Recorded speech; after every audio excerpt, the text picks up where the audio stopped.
우리 주님 오실 줄 믿습니다. 우리 신앙이 깨어 있으려면 준비를 해야죠. 열심히 준비하는 것이 이 땅의 우리 그리스도인의 삶입니다. 제가 이제 29년 전에 저희 교회가 이제 군고 앞에서 개척이 되어졌습니다. 조그마한 한 20, 30명 들어가면 꽉 찰 수 있는 작은 공간이었습니다.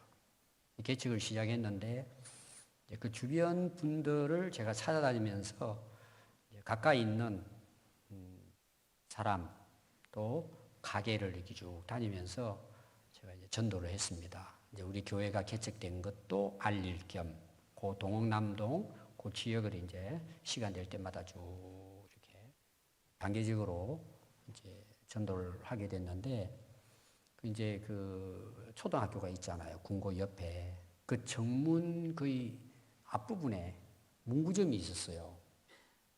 그래서 그 문구점에 갔더니 이제 아저씨가 그 이런 뭐 애들 물건 팔고 이제 이렇게 하고 계시더라고요. 그래서 이제 제가 만나가지고 제 소개하고 교회도 여기 얼마 전에 개척되어졌다. 그래서 한번 교회에 오시면 좋겠다. 이렇게 이제 이야기를 하는 가운데 그분도 옛날에 교회를 다닌 분이에요. 교회에 대해서 잘 알고 계시더라고. 한 50대 초반 정도 아저씨였습니다. 그러고는 이제 제가 우리 교회에 대한 소개를 하고 그러다 보니까 또 그분이 아는 목사님이 제가 아는 분이에요. 이렇게 연결이 돼가지고 다시 좀 시작하자. 새롭게 이제 교회도 개척했으니까 한번 나오십시오. 그랬더니 선뜻 오시겠다는 거예요. 제가 기분이 좋을까 안 좋을까요? 개척해서 몇 명 되지도 않는데 한 명 오신다니까 그것도 가까운 데서. 참 감사하더라고요. 고맙다고. 그럼 다음 주일 뵙겠다고 이렇게 돌아왔어요. 그럼 제가 이제 예배는 드리지만 누구를 이제 생각하느냐 하면 이제 그분을 오실까? 언제 오실까? 그리고 이제 계속 기도하면서 주일 예배를 이제 시작을 했는데 안 오신 거예요. 그래서 이제 어떤 면에서는 좀 서운하기도 하고 뭐 문제가 있겠지 이렇게 생각하고 그 다음 주에 이제 찾아갔습니다. 찾아갔더니 미안하다고 사정이 갑자기 있어가지고 꼭 그 시간에 일이 생겨가지고 못 오셨다고 다음 주는 꼭 오겠다고. 그럼 제가 더 이상 말 못하잖아요. 다시 오시겠다는데. 그래서 저는 또 그렇지 사람이 이제 사정이 생기잖아요. 갑자기 또 교회 안 오시는 분이 또 오시려고 그러면 일이 꼭 생기잖아요. 그리고 이제 이번에는 오시겠구나. 최소한 남자가 두 번은 거짓말 안 하잖아요. 본인이 또 뭐 충분히 제가 이해할 수 있도록 설명을 하더라고. 이렇게 내가 꼭 가겠다. 저는 또 기대를 하고 한 주간 또 기도하면서 주일 예배가 됐어요. 기다리잖아요. 안 오신 거예요, 또. 진짜 이거 어떻게 해야 되냐. 제가 3번을 또 갔습니다. 가가지고 갔더니 그분 이야기가 또 그 친척 중에 장례식이 있어서 다녀오셨다는 거예요. 꼭 그 시간에. 그 장례식 갔다 오셔야죠. 뭐 교회 처음 오는 분이 그런 거 딱 지치고 못 올 수 있잖아요. 올 수가 없잖아요. 제가 이해를 하고 그리고 또 충분히 이제 제가 이제 설명을 하고 이야기하고 그랬었더니 목사님 이번에는 제가 정말 어떤 일이 있어도 제가 가겠습니다. 꼭 제가 가도록 하겠습니다. 교회에서 봬요. 이러고 아주 자신 있게 이제 이야기를 하는 거예요. 3번째잖아요, 이게 만나지 제가 3번째는 오시겠지 이런 생각을 제가 한 거예요. 참 순수한 마음이죠. 그리고 정말 이제 기대를 한 거예요. 3번째는 정말 또 장례식이 일어날 수는 없잖아요. 그래서 정말 제가 기다린 거예요. 그 한 번 전도하는 게 그때는 굉장히 이제 어려웠으니까. 누가 여러분 개척교회로 오십니까? 그 조그마한 구멍가게 같은 교회인데. 그래서 제가 기대를 하고 기다렸는데 안 오신 거예요. 그 다음에 제가 갔을까 안 갔을까요? 솔직히 가기 싫은 거예요. 그리고 무슨 생각이 드냐 하면 우리가 사람이 그런 거 있잖아요. 그동안에 교회를 뭐 10년 이상을 안 다니신 분인데 목회자가 계속 찾아와서 하면은 그 교회에 귀찮아서 못 다니겠다. 이런 경우도 생겨나요. 너무 이제 막 좀 세상적으로 말하면 귀찮게 하는 거죠.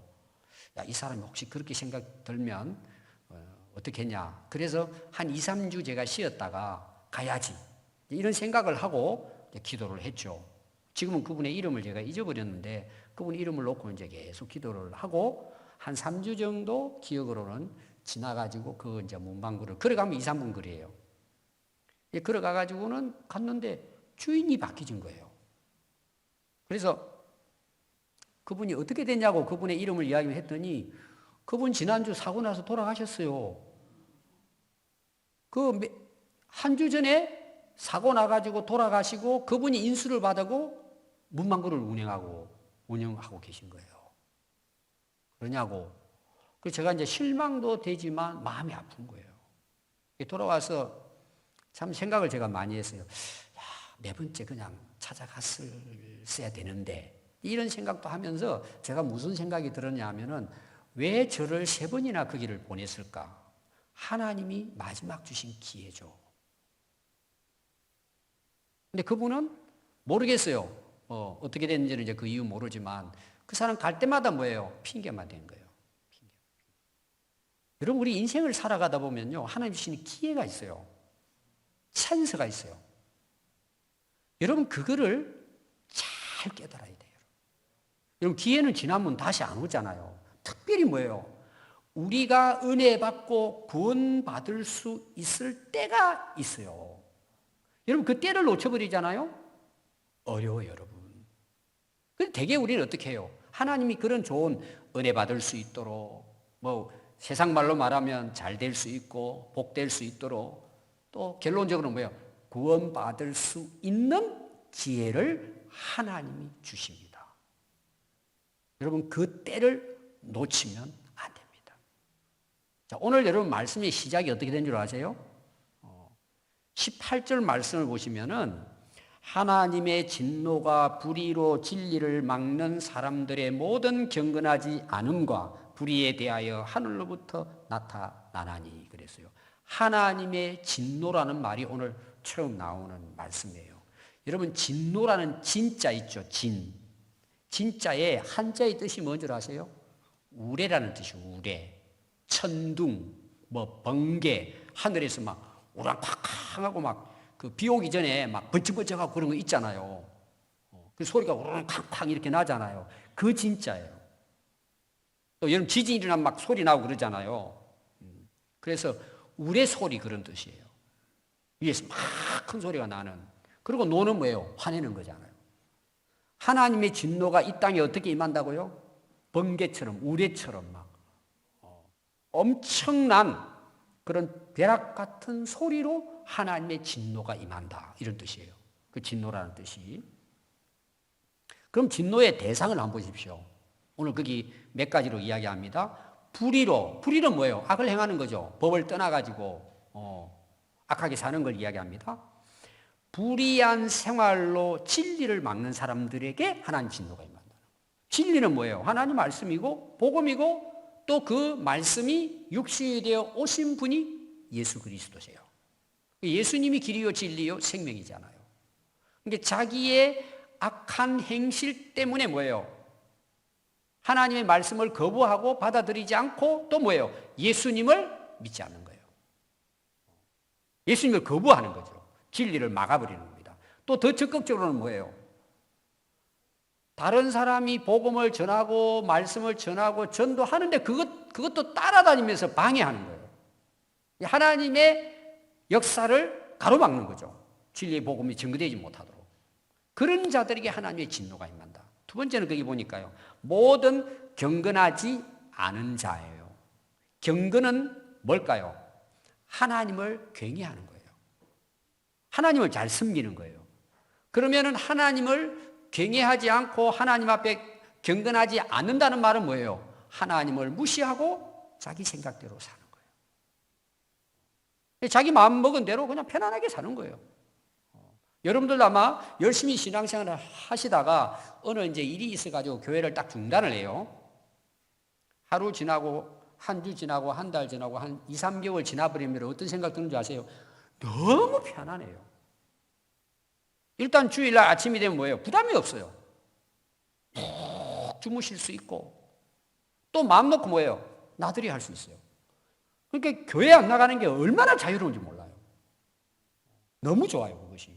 친구들하고 막 놀러 다니고 이런 거 있잖아요. 그게 뭔 줄 아세요? 경건하지 않은 삶이에요. 그런 자에게 뭐예요? 하나님이 진노하신다는 말씀이에요. 또 한 가지는 뭐죠? 불의에 대하여 그랬어요. 불의. 앞에서도 나왔습니다. 불의. 그러니까 하나님을 떠나게 되니까 뭐예요? 의롭지 못한 거예요, 삶이. 옳지 못하단 말이에요. 거릇된 삶을 사는 거예요. 삐뚤어진 삶을 사는 거예요.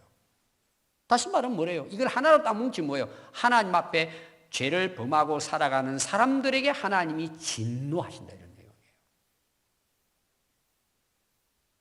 여러분들이 이제 교회를 오셔서 오늘 설교를 듣습니다. 제가 여러분들이 설교를 할 때 하나님의 진노라는 말보다는 하나님의 사랑, 하나님의 심판이라는 것보다는 하나님의 축복. 여러분 되게 그런 말들을 듣기를 원할 거예요. 와서 위로도 받고 힘도 얻고 필요하죠. 그런 부분들이. 근데 사도 바울은요. 로마 교회 성도들에게 하나님 말씀을 전하면서 1장에서 중간 부분에 하나님의 진노라는 말을 하고 있어요. 여러분 이걸 이해를 해야 돼요. 왜 이 말씀을 하고 있는지. 자, 1절부터 7절 말씀은 로마 교회 성도들에게 하나님의 은혜와 평강이 있으라. 이런 축복의 말씀을 하고 8절부터 17절의 말씀이 뭐냐 하면 원래 사도 바울은 로마까지 가서 복음을 전했어요. 복음을 전하다가 감옥에 가가지고 재판을 받기 위해서 로마까지 가요. 황제 앞에 재판을 받기 위해서. 그리고 감옥에 갇히잖아요. 감옥에 갇혔어도 감옥에 있는 동안 복음을 전합니다. 그래서 로마 교회에 상당한 은혜를 끼쳐요. 이 사도 바울이. 그러고는 이제 잠시 나와서 다른 이제 에베소나 이쪽 지역으로 이제 복음을 전하다 또 로마 교회를 가고 싶은 거예요. 그래서 오늘 읽은 말씀 앞부분이 뭐냐? 내가 로마 교회를 너무 사랑한다. 이런 내용이에요. 너무 그들이 보고 싶다. 내가 다시 갔으면 좋겠다. 내가 하나님께 기도한다. 어떻게 하면 저 로마 교회에 갈 수 있는 좋은 길이 열릴까? 그 길이 열리도록 기도를 했다는 거예요. 근데 꽉 막힌 거예요. 갈 길이 없는 거예요. 내가 그 교회를 가면 그들을 믿음 위에 굳건하게 세우고 하나님 앞에 아름다운 열매를 맺게 하고 그들이 복음을 정말 바르게 들어서 다 정말 구원받았으면 좋겠다. 이런 간절한 마음을 앞에 부분에 기록을 하고 있어요.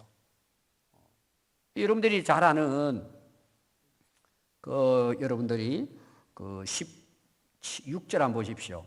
내가 복음을 부끄러워하지 아니하노니 이 복음은 모든 믿는 자에게 구원을 주시는 하나님의 능력이 됨이라. 먼저는 유대인에게요, 그리고 헬라인에게로다. 그러니까 어디 나라 어느 곳이든지 이 복음은 모든 믿는 자에게 구원하시는 하나님의 은혜라는 거예요.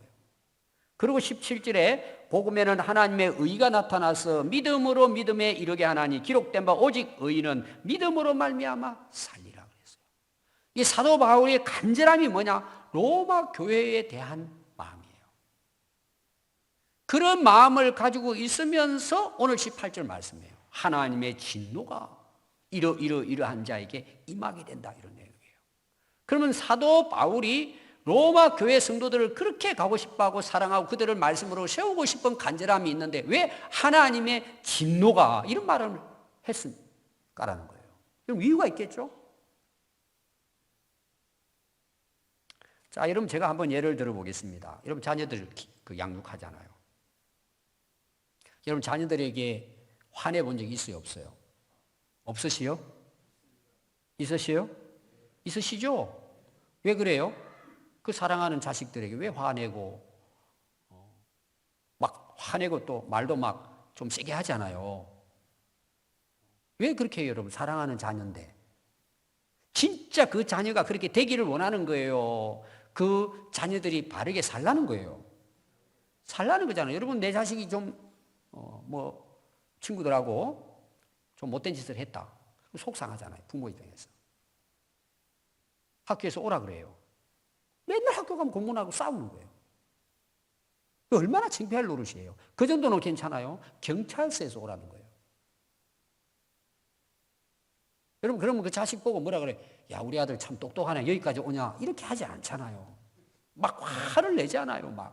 막 입에서 막 온갖 욕을 다 하면서 막 그냥 막 화를 내지. 여러분 왜 화를 내요?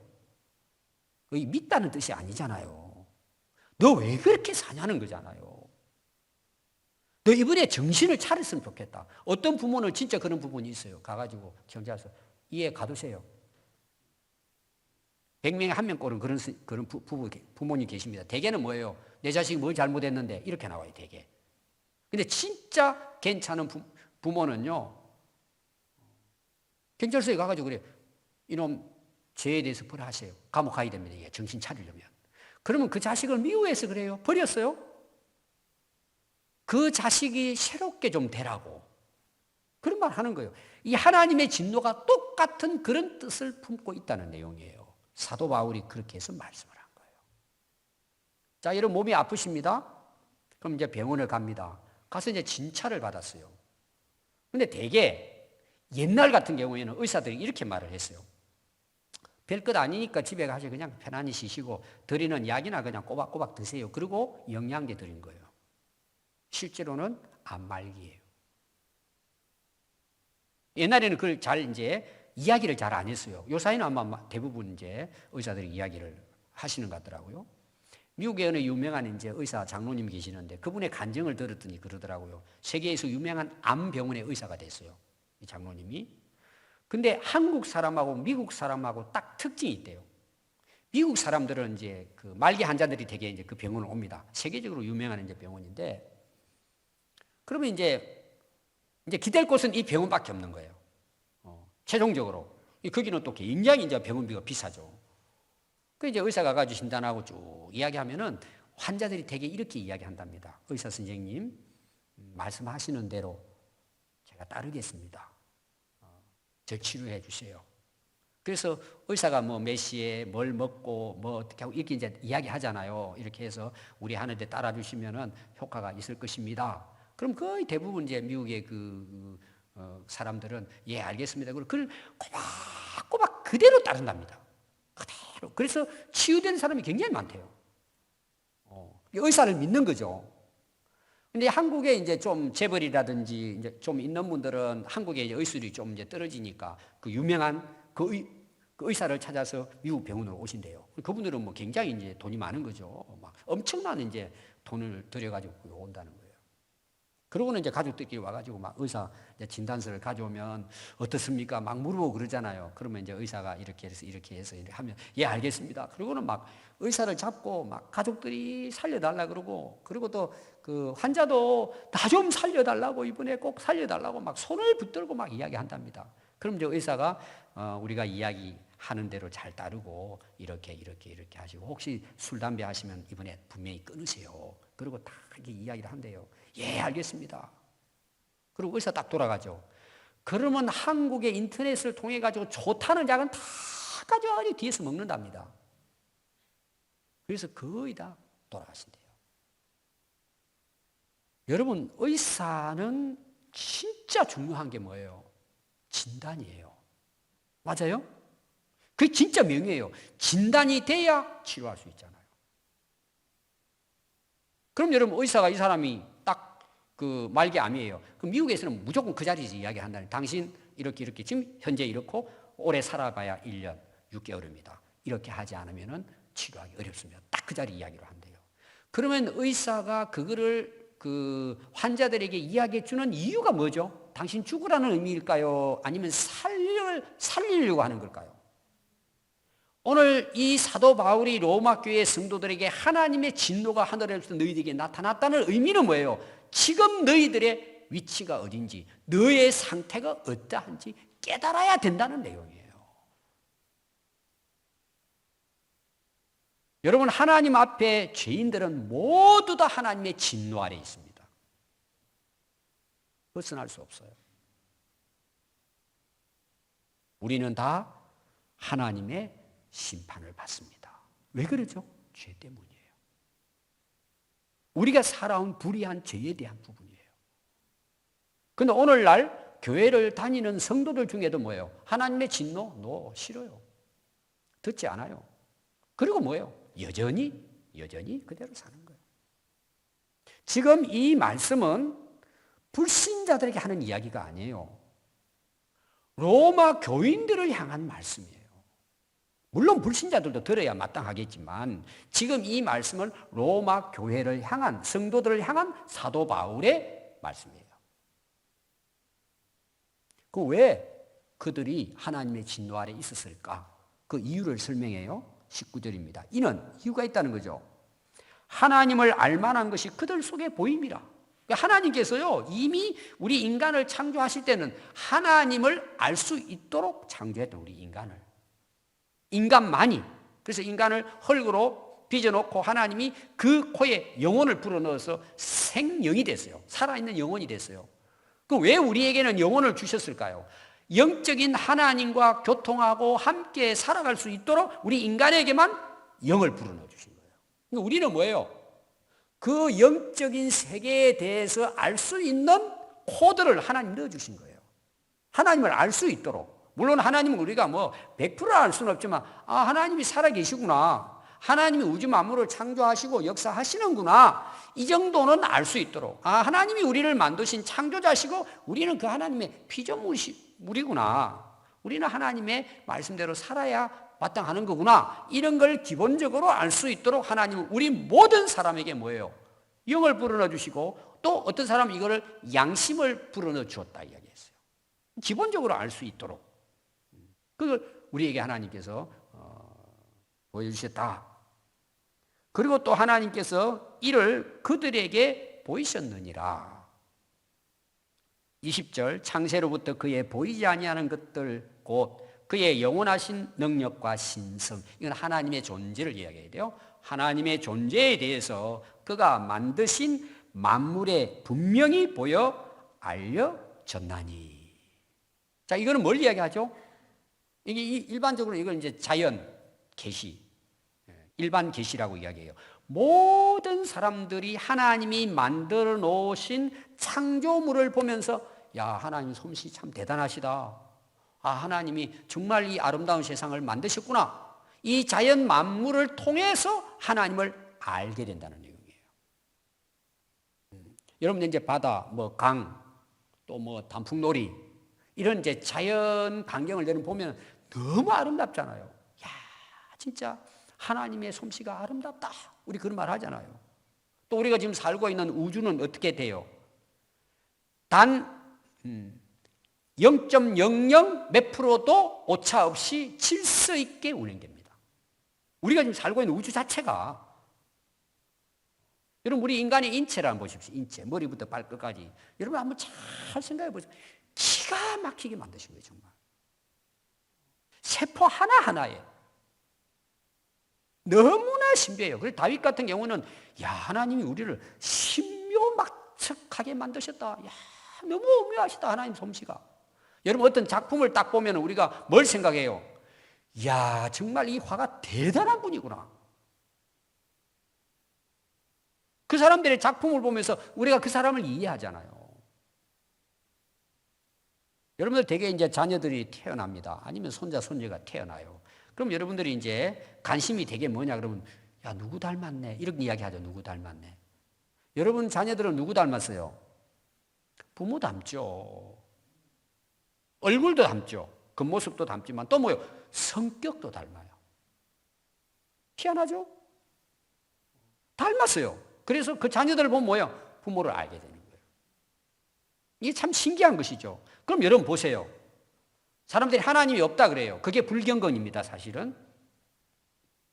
우리 인간의 존재 자체가 만드신 하나님의 존재를 인정합니다. 이해가 되세요? 우리가 지금 이렇게 살고 있는 이 자체가 뭐예요? 우리를 창조하신 하나님이 계시다는 걸 내가 증거하고 있단 말이에요. 우리 인간이. 아마 여러분들이 며칠 전에 우리 그 뉴스에 나온 게 있습니다. 입양아가 44년 후에 입양된 딸을 만나는 그 쌍둥이 자매와 어머니가 나왔어요. 제가 이제 유심히 봤더니 이제 미국의 그 입양된 사람들의 DNA, 그 다음에 한국에 잃어버린 그 부모의 DNA, 이걸 이제 해가지고 서로 이제 이렇게 정보를 교환하다가 한 사람이 유전자가 딱 맞은 거예요. 찾아가서 본 게 아니고 그 영상으로 서로 대화를 나누는 거예요. 그런데 쌍둥이 자매예요. 44년이 지났어요. 할머니네 갖다 잊어버린 거예요. 근데 그 찾지도 못하고 미국으로 입양이 됐는데 두 자매가 영상으로 보는데 진짜 얼굴이 똑같이 닮은 거 있죠. 엄마하고도 비슷해요. 그러니까 여러분, 입양을 한 딸 입장에서는 부모를 그동안 알지 못하고 44년을 살았어요. 부모를 모르는 거죠. 그럼 부모가 안 계십니까? 부모님이 안 계셨기 때문에 자기 혼자만 있는 거예요? 부모님을 못 찾은 것이지. 내가 있다는 것은 부모님이 계신다는 걸 인정하는 거잖아요. 이해가 되십니까? 여러분, 우주 만물의 자연의 이런 정말 아름다운 질서를 유지하고 이 우주 만물이 지금 운행되고 있고 우리 인간이 여기서 생명을 가지고 태어나 살아가고 있다는 이 자체가 뭐예요? 우리의 이 우주 만물의 피조물인 우리를 만드신 조물주가 있다는 것을 우리 스스로가 증명해 보인다는 거예요. 하나님이 그래서 우주 만물을 통해서 하나님이 계신 것을 알게 해주셨다는 거예요. 그래서요, 하나님의 진노 앞에 딱 섰을 때 그렇게 부리부리한 자들이 어떻게 할 수 없다고 이야기하고 있느냐. 그러므로 그들이 핑계하지 못할지니라. 자, 하나님 앞에 딱 진노를 받고 재판석 앞에 딱 섰어요. 하나님 앞에서 핑계를 못해요. 아니, 너들 속에 너 여러 가지로 하나님을 알 수 있고 또 실제로 자기들이 하나님 계신 것 같다 정도는 알고 있는데 하나님 무시해버리고 지금 불의하게 살았잖아요. 근데 막상 하나님 앞에 딱 진노를 받고 하나님의 심판대 앞에 서게 되면은 입을 열지 못한다는 거예요. 핑계할 수가 없다는 내용입니다. 우리나라 이제 그 참 일상적인 범죄자들의 말이 있어요. 기억이 나지 않는다. 만나본 적도 없다. 그 사람을 모른다. 나는 그런 거 생각도 해본 적이 없다. 딱 잡아떼잖아요. 붙들려 왔을 때 거의 대부분 잡아댑니다. 그러면 이제 증거를 대잖아요. 법정에서는. 증인을 세워요. 목격자를 세웁니다. 아니, 당신 나하고 어느 식당에서 며칠 저녁에 나하고 같이 식사하면서 당신 그런 말 했잖아. 나한테 돈 줬잖아. 예를 들어서 이야기해요. 난 당신 오늘 처음 본다. 딱 잡아떼는 거예요. 뭐 그럴 수도 있어요. 그럼 뭐가 증거물로 나올까요? 둘이 앉아서 며칠 몇 시 어느 식당에서 밥 먹고 있는 CC 카메라 영상이 뜬 거예요. 자, 이럴 때 대개 범죄자들이 어떤 반응을 보일까요?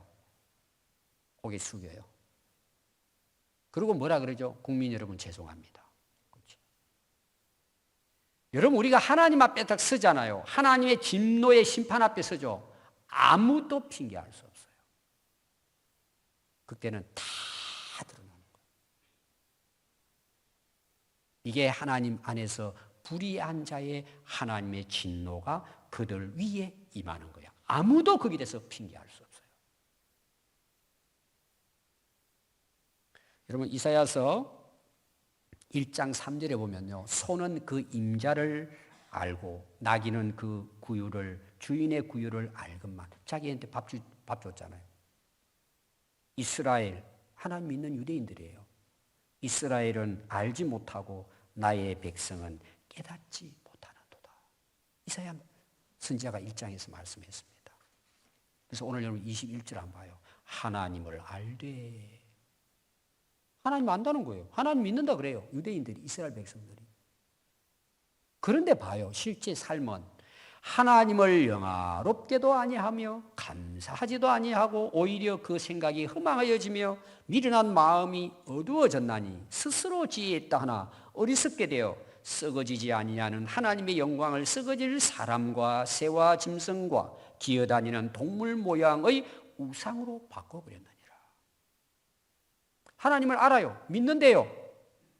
지금 이 로마 교회에 대해서 지금 전한 말씀이라 그랬죠. 하나님 믿는데요. 교회 나가요. 예배도 드려요.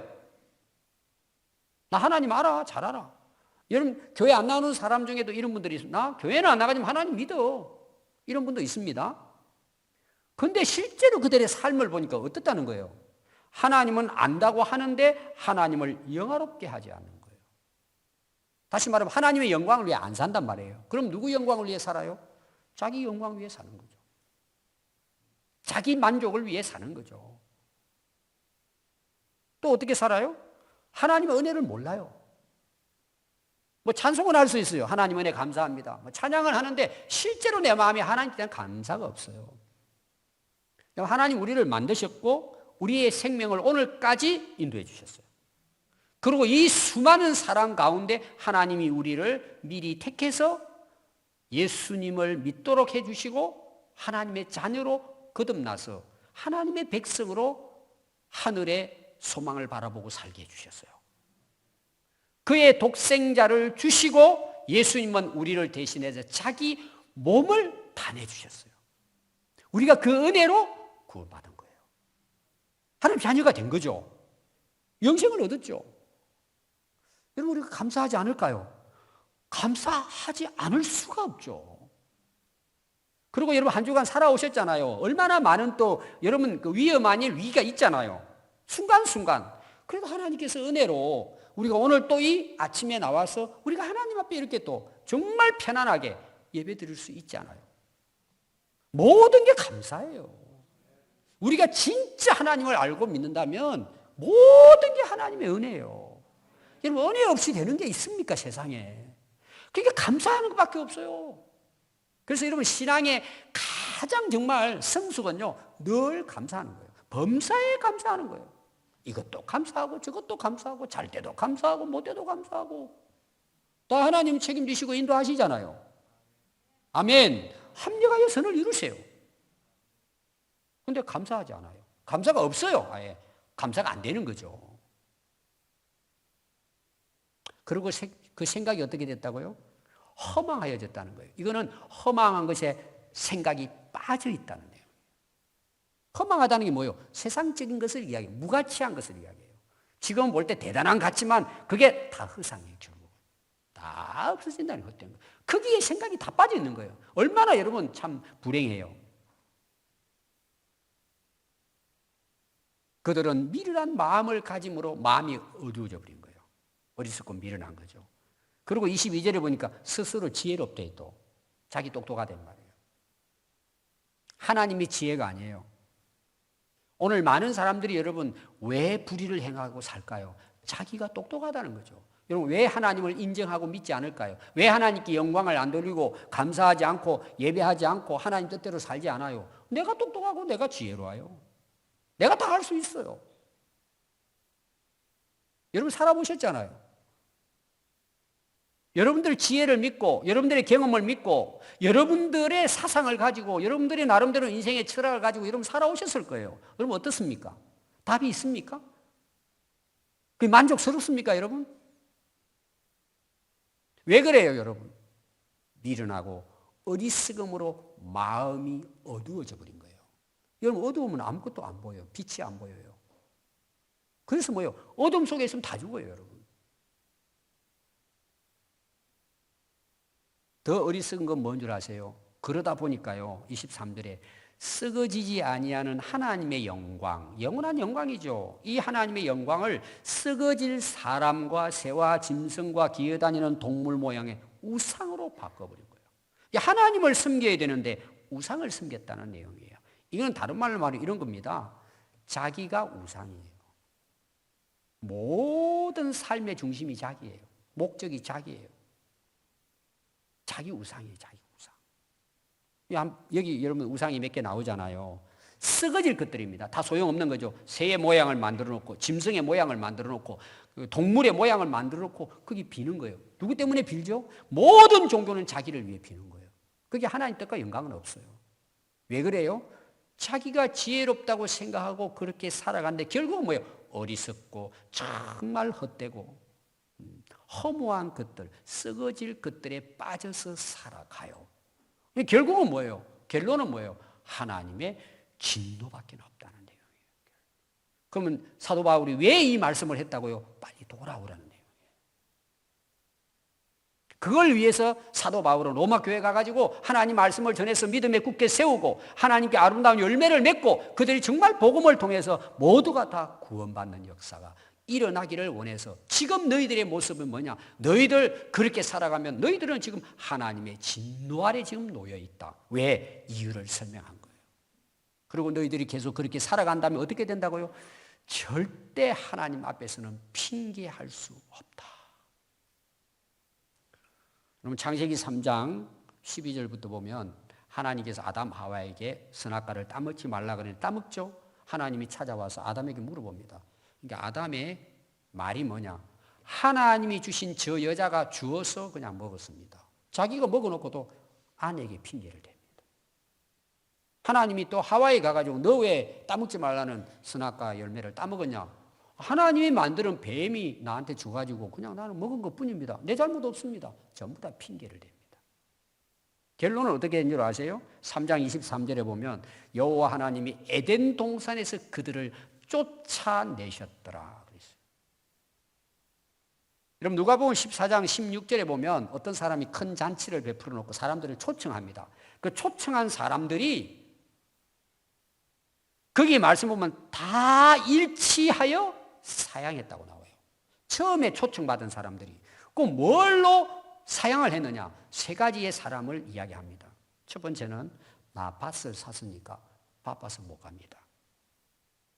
두 번째 사람은 나 소 5겨리를 샀습니다. 소 먹여야 되니까 난 못 갑니다. 한 사람 내가 오늘 장가 들었는데 못 갑니다. 한 사람도 임금의 초청에 응하지 않습니다. 그리고 뭐예요? 전부 다 핑계를 댑니다. 저는 이걸 바꿔서 생각해 봤어요.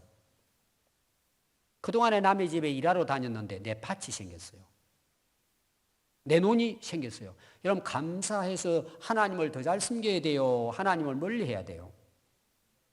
더 감사한 일이잖아요. 내가 소 한 마리도 없이 혼자서 막 힘으로 그냥 농사짓고 얼마나 어렵겠어요. 근데 소 10마리 사가지고 농사 짓게 됐어요. 부자가 됐잖아요. 한마디로 말하면. 얼마나 감사한 일이에요. 요새 이런 결혼하기 굉장히 어렵잖아요. 그래서 신랑 신부 구하기가 쉽지 않은 지금 시대입니다. 또 결혼 안 하려고 하는 사람이 꽤 많습니다. 지금은 혼자 편안하게 살고 싶다는 거죠. 근데 여러분 좋은 배우자 만나가지고 참 결혼을 할 수 있다는 거 이거는 엄청난 축복이죠. 이건 얼마나 감사할 일이에요. 근데 이런 것들이 오늘날 하나님을 섬기는데 핑계거리가 되는 거예요. 한번 여러분 생각해 보세요. 하나님 편에서 한번 생각해 보세요. 이 핑계, 저 핑계, 모든 게 감사하고 감사할 거리인데 핑계거리가 되어버리는 거예요. 그리고 하나님을 떠나버리는 거예요. 하나님의 진리를 막아버리고 불경건하게, 불의하게 하나님의 영광을 돌리지도 않고 감사하지도 않고 자기 지혜 믿고 자기 살고 싶은 대로 살아버리는 거예요. 이게 오늘의 현실이에요. 우리가 언제까지 핑계할 겁니까? 여러분 누가복음 19장 12절에 보면 귀인이 왕권을 가지기 위해서 먼 나라로 떠납니다. 그에게 은으로 만든 돈이 10개가 있어요. 이 10종을 불러가 하나씩 나눠줍니다. 열심히 가서 장사해라. 그리고 돌아와서 가져오라 그러니까요. 한 머나를 가진 사람이 10머나를 가져오고 한 사람은 5머나를 가진 한 사람은 수건에 싸가지고 왔다 그랬어요. 우리 주인 무서운 사람이야. 잘못하면 이거 손해보면 안 되니까 그대로 가져왔어요. 그리고 주인에게 가져옵니다. 그때 주인이 뭐라고 이야기하느냐? 이 악한 종아 이야기합니다. 이게 무슨 말이에요? 주인이 맡겼는데요.